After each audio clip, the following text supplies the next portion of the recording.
All right. Hello, everyone, and welcome for Tuesday Tea Time with Dr. TJ. And today I am actually not drinking tea, but I am drinking coffee. So, no tea for me today. But what I'd like to talk to you about is situational stress and anxiety. And this presentation today is just an overview of some of the categories of top stressors that we all experience.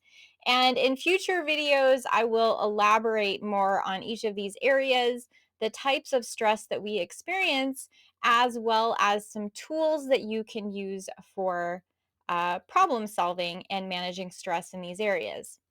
Now, this graph that I created talks about us. We are in the center of our lives, and all around us, we have relationships, we have our health, we have work, we have finances. Everything is all around us, and we have connections to all of these things in our lives. But all of these areas of our lives can cause us significant amounts of stress if we let it cause us stress, right? So, work, our occupation, whether you work for someone or run your own business, there are always stressors that we all experience. It's also very common for people to have workplace conflicts. And if you have workplace conflicts, then this will increase your stress levels, and some people might not want to go to work if they have to deal with difficult people all of the time. And then you leave your job, you come home at night, and you spend your evenings ruminating on the workplace conflicts, and that's not healthy. Some people worry about what their coworkers and their supervisors think about them, and that can also cause a significant amount of stress. Again, this is not healthy.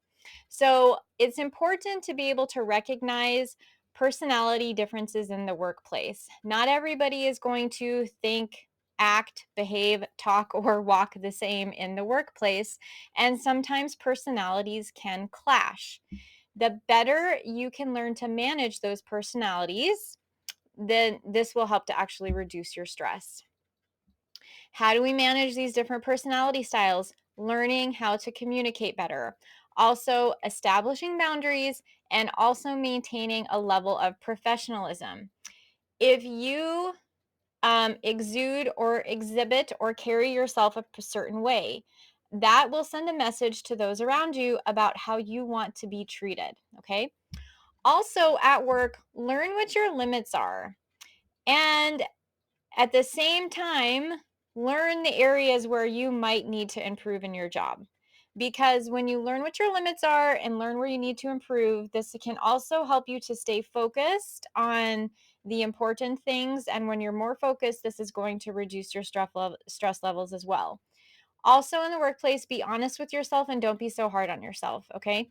Maybe you're an overachiever and you feel like things have to be perfect all of the time. Meanwhile, your coworkers are giving 50% of what you give, okay? So be realistic about your workplace habits. If you can give more, give more. If you can back off a little bit, back off a little bit.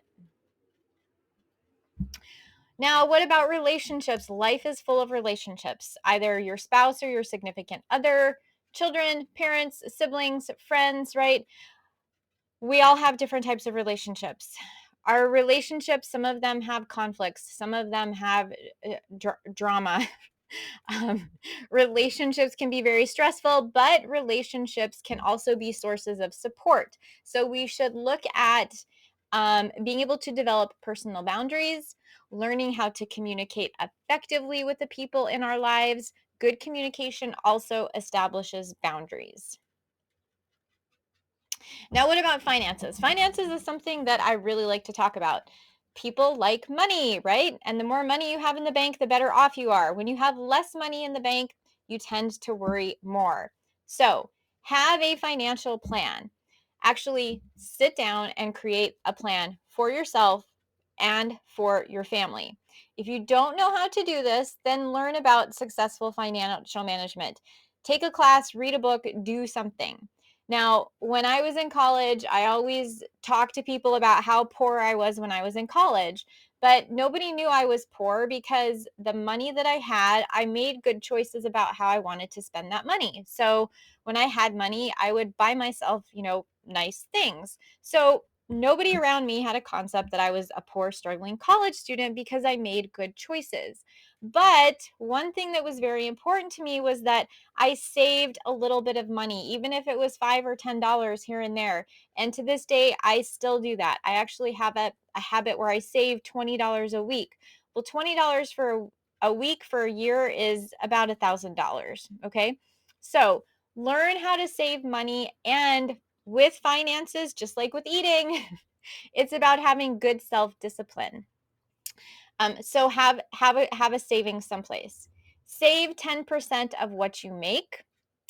Open up, 401ks, Roth IRAs, learn about other investments and ways that you can have your money work for you. Always have an emergency fund. Most people live paycheck to paycheck. If something were to happen to them, they wouldn't have funds to draw on. Because money is the center of our lives, it is sometimes the greatest source of stress. And, I'm sure that you've all heard that relationships fall apart because of financial matters. So, the better you can manage your money, this will also help to improve relationships that you have as well. But when you manage your money well and you have that savings, it gives you a sense of security and also a sense of stability. And in today's world, things are constantly changing and moving. So the more stability you have, the better off you will be. Okay. Don't have too many credit cards. If you do, keep the balances low, right? Have separate accounts for separate items. So, for example, have one account that you pay bills out of. Have another account that you use for day to day living, like your food and your gas and your clothing. Keep things separate. That will sometimes help you manage your finances better versus just having one big pot that you spend out of. Okay. Also, decide to pay cash for as many things as possible. Maybe you want an expensive purse. Maybe you want a new vehicle. Maybe you want a new pair of shoes, whatever it might be, right? Try to pay cash for as much as you can because that will decrease your debt. And again, the less debt you have, the less stressed out you will be. Okay. Now, always remember it takes a long time to save money, but it's gone just like that, right? Swipe of a card, it's gone. So find a good balance and again, self discipline. Okay, so last category that I'm going to talk about today, health, right? If you have health problems, psychological problems, physical health problems, emotional problems, whatever it might be, some people might have spiritual problems as well. All of this creates our health, and having problems can create a lot of stress, especially people that have physical problems and sometimes even mental health problems, because people that have anxiety or depression or panic, they can have problems in social situations, they can have problems at work. So, having mental health problems will um, resonate and expand into other parts of life. And this can cause stress then in the area of health, but it can also cause stress in relationships and work and finances. So, taking care of our health is really important. Things that we can all do for our physical health: make sure you have a good diet, you're not overeating, you're not undereating, you're not eating because you're stressed out. Get regular exercise. Now, I'm really big into exercise. I run a lot. I probably exercise 2 hours a day, except the days I swim. I'm only in the pool for about an hour.